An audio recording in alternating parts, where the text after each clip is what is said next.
Welcome. So, I'm talking about the Mistborn series. I'm still on my journey with reading or / listening to the Final Empire. So, I'm not quite done with the story yet, but what I want to do is I want to try to give you like a summary of the plot. Talk about some of the characters in the story, some of the things I like about it so far, some things that I might have disliked about it, but I'm not completely done with the series yet. I'm almost done. I probably got about 6 more hours left because I'm on part 3, audio 2 is where I'm at. So anyway, so let me just start by just giving you just a basic plot of the story, right? So this story is about this girl. Her name is Vin. It surrounds 2 main characters. You got Vin, this 16-year-old girl named Vin, and then this older man named Kelsier. And so basically Vin, who is she's like a thief / like thug, and she's trying to she does whatever it takes to kind of survive. She crosses paths with Kelsier, who is another thief, but he's like he's a more like a more noble thief, or like a more higher echelon thief. Like, you know, they make more money, they have more preparation, they're a higher level thief / thug, right? Or mercenary kind of thing. So they cross paths, and he ends up saving her in a sense. They had this Kelsier has his grand master plan, which is that he wants to, we get this not in the beginning, but it's part of the main plot of the story. But he has this grand master plan of he wants to take down the final empire. He wants to take down the empire, the Lord Ruler. He wants to take him down and take over the city with the Ska, which are like slaves. And Vin ends up joining his crew of people to help initiate and go through with this masterful plan. And that's it. That's the basic plot. That's their plan, and we're just following the journey of all the ups and the downs, the thievery, the espionage, the infiltration, the planning, the preparation, everything that's involved with that. And also we get more training with Vin, understanding her powers and stuff. And so that's basically the plot of the story. And it revolves around those main 2 characters. And we got a bunch of good side characters and things like that. But that's the basic part of the story. Now, as far as how things kind of work, right? So basically we got Vin. Now Vin, she's a 16-year-old girl. And she is damaged. She is, she has trauma from how she grew up. I guess this is going to be more like spoiler. So if you've already read the story, then it's no big deal. But if you haven't, then this is spoiler. Definitely go and listen to the story, read the story. It's been good so far. I'm not going to say it's been great, but it's been good so far. Back to Vin. So Vin, we found out that her mother used to be a whore, and tried to kill her when she was young, and her brother ended up looking out for her, taught her everything that she knows, but then also taught her never to trust anybody. And she got these issues of trust and abandonment too, because her brother abandoned her after he kind of told her that he was going to abandon her and shit. So we're watching her progress, and what's really good about her character is that she's gotten character development very, very early on. And so she's, like I said, trust issues. She thinks of everybody as somebody who's potentially going to leave her or potentially going to betray her. She can't trust anybody. And slowly but surely, Kelsier and his team, she's growing more and more accustomed to them, actually starting to trust them a little bit. And you start to slowly see her development of, starting to trust someone, not keeping track of everybody like how she normally does. She's able to drink something that was prepared or eat something that was prepared by someone else, trusting that they didn't poison her. Like, she has all these different things that she does. Like, whenever she's around anybody, she like curls up into like a ball, or she tries to make sure that she's not seen, that no one notices her. So even though she's a girl, she's more tomboyish because she doesn't do like feminine things, because she doesn't want anyone to think of her as a girl, because, you know, women are considered weak. And so she wants to think of her more like a, I don't know, like a not a thug, but more like just not, she doesn't want to, women get, you know, assaulted, I'll just put it like that. And she doesn't want anybody to think of her as a girl first. She wants them to think of her as like, oh, you're just some nobody, you know, poor, you know, homeless person or whatever. So anyway, so she has all these problems or whatever, but she slowly starts to get the character development. She starts to trust more. She starts to have more confidence, you know, be a little bit more optimistic a little bit, and you know, kind of start slowly see her character just starts to open up and blossom a lot. And so that's really cool to kind of see. But then we also have Kelsier. Kelsier is more like, you know, we slowly start to learn about his past with his wife, Mirae. Start to learn about, you know, what happened between the two of them, and she died and how she died. And, you know, there's this whole thing in the story where his wife might have betrayed him, but maybe not betrayed him. We kind of don't really know. He doesn't really know. His team seems to think that she did.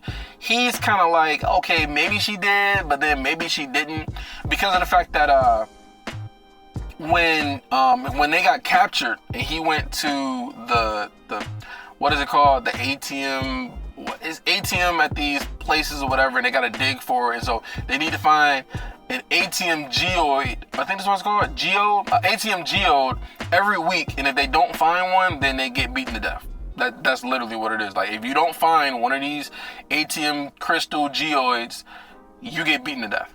And so every week, you know, they struggle to survive, making sure they find these geodes. And then there was one week where he didn't find one, but then Mirae told him that she found two and gave one of them to him. And then little does he know, when it's time to check and make sure, see if everybody got the geoid, she didn't have one, and he watched her get beaten to death.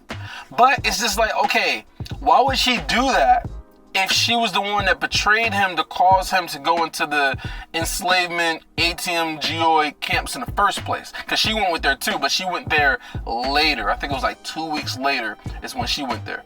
So it's like, okay, if you betrayed him to the Lord Ruler, then why would you, one, be at the camps with him?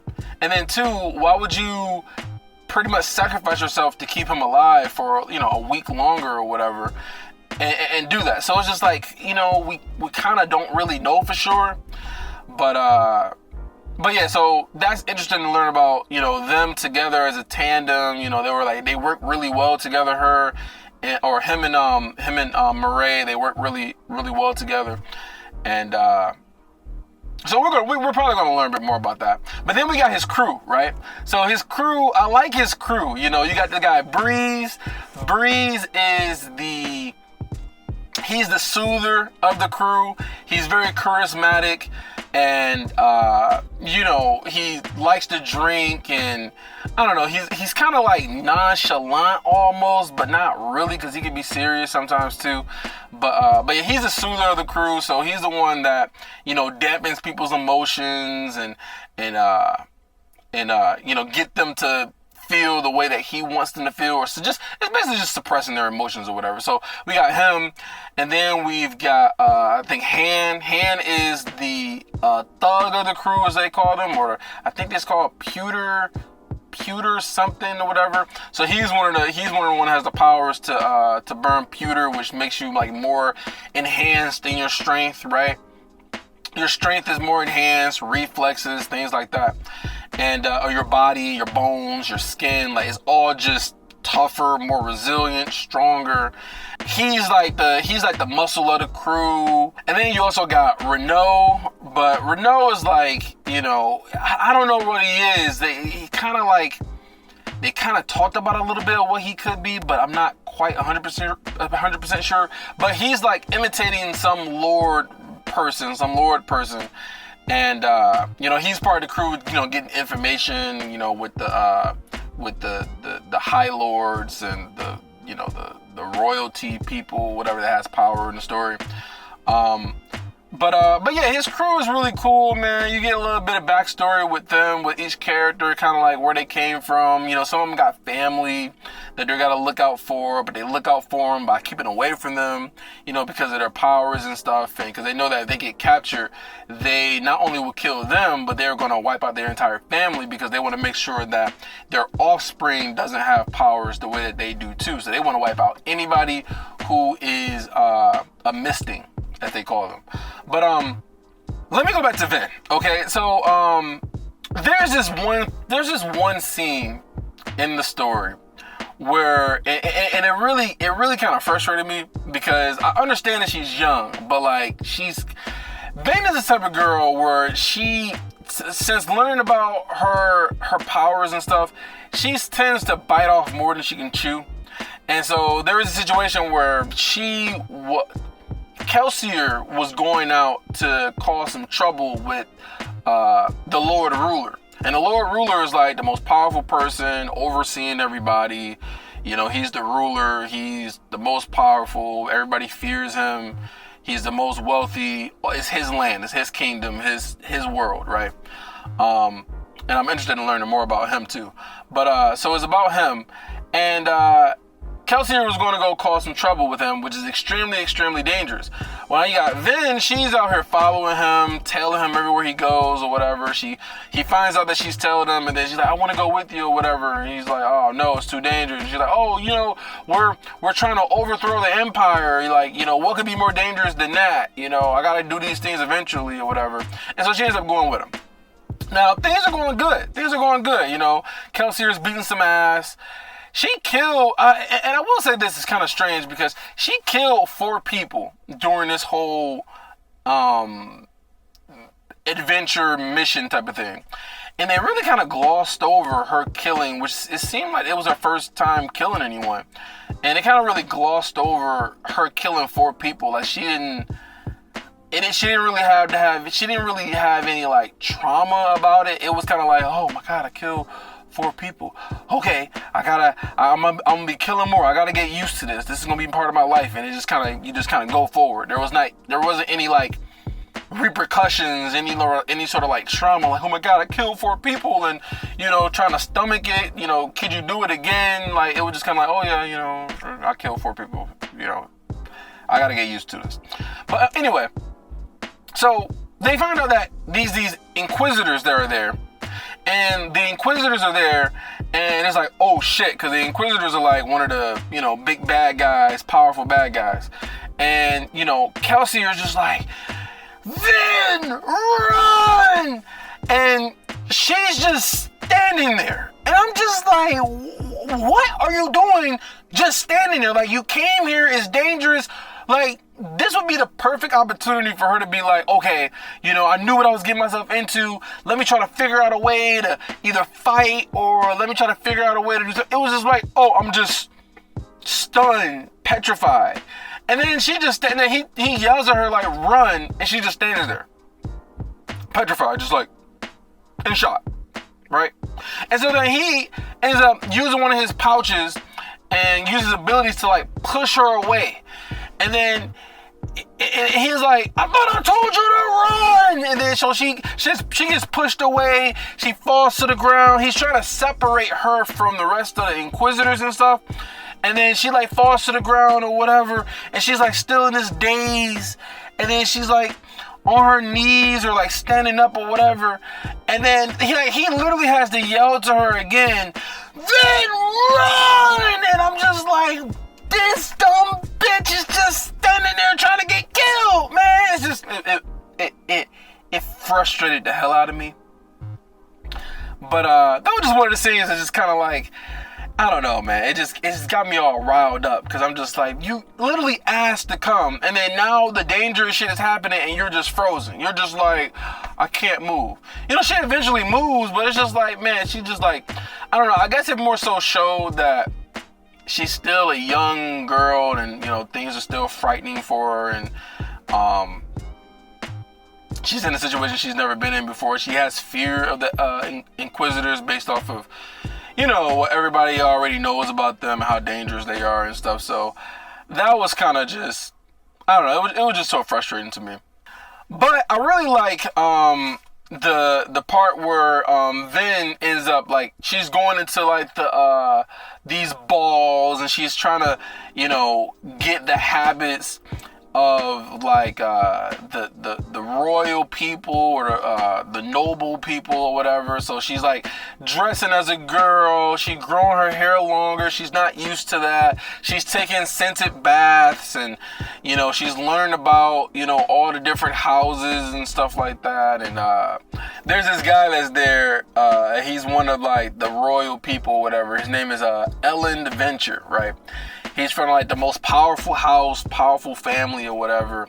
And she actually starts to like him in like a crush sort of way. Like, oh, everybody else, she already knows what to expect. But with him, he's a little bit different. He might be able to see who she truly is. She's able to like put her guard down and like relax around him. And she kind of found that fascinating, which in turn found him fascinating. But she has a little bit of a romance with him, you know, just because she kind of likes him. And you know, you get this scene where she was like crying because she was like, there's no way he could be like all the rest of the nobles and, you know, just be, you know, killing people and sexually assaulting people and all these different things that they do to like the Ska, because the Ska are just, they're like slaves, and he can't be like the rest of them. And you know, she's crying like, did you fornicate with one of the Skas? And she's like, yeah, when I was 13, my dad thought it was time for me to become a man. And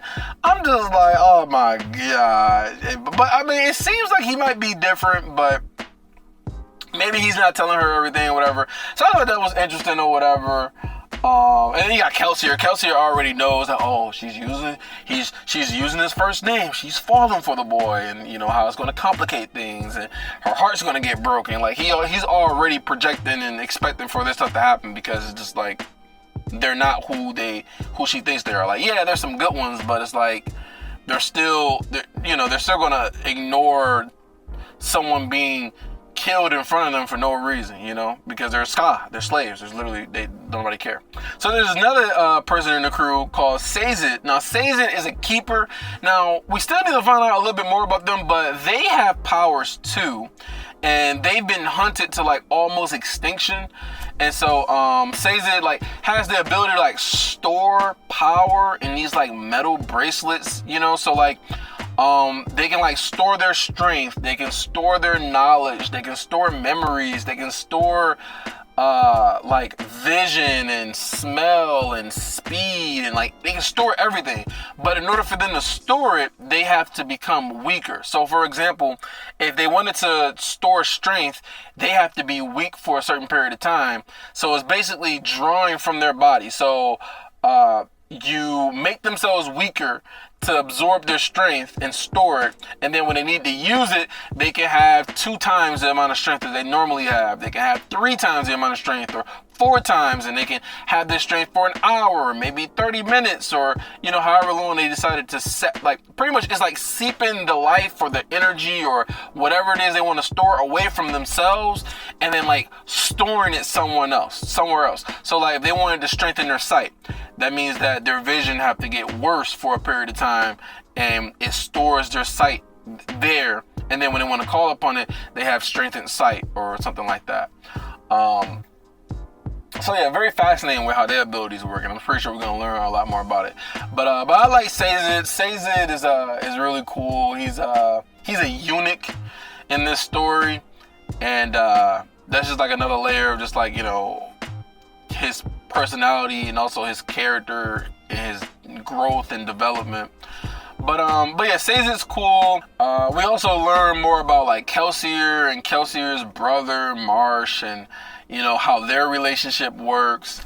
And I'm pretty sure we're gonna get more on that. But they truly care about each other from what we find out in the story. And you know, so Kelsier's not alone. We don't know if he has any other siblings or anything yet. They haven't talked about that. So where I'm at right now in the story, we find out that his whole troops, all his troops that he been training and gathering or whatever, the Ska, most of them got killed. And it's kind of crazy, because now it's just like, now that they're done, what are they gonna do now? Because all their troops are dead. So like, is the mission just off, or is the plan just off? But and Kelsier goes through a little bit of growth too, because he's like really upset about the men being killed. He wants to just go dive in and fight like 5,000 people at once and like risk just dying and stuff like that. But then he meets one of the old men from the beginning of the story, and he gives him some advice or whatever. And that kind of like inspires him to not give up anymore. Even though the man told him to quit, he needed to know when to quit. But that inspired him to not quit and actually to keep going and say that this is no longer about being a thieving crew or whatever, about money or anything. This is about taking down the empire just because it's the right thing to do, because they just mercilessly just slaughter innocent people for no reason just because they have the power to. And so, you know, now is a more like a moral thing that they're doing. You know, we're doing this for the greater good type of thing. And so, you know, he's not giving up.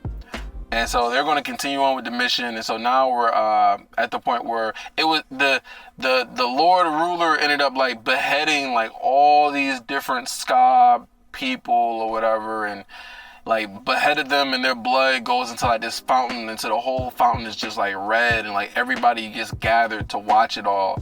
And so yeah, it was pretty gruesome. And so that's where I'm at. That's where I'm at now. Like I said, I'm liking the story so far. I'm wondering like, where do we kind of go from here? I'm really hoping that we get like I don't know, some more. I want to get some more information about the Lord Ruler and like how he came to be. Like this whole world they live in, they got like a bunch of like soot and like ash or whatever you want to call it, like falling from the sky all the time, and there's like a red sun, and it, you know, the tree leaves are all brown, everything's like dead, there's no flowers, people don't even know what flowers are, you know. So there's a time.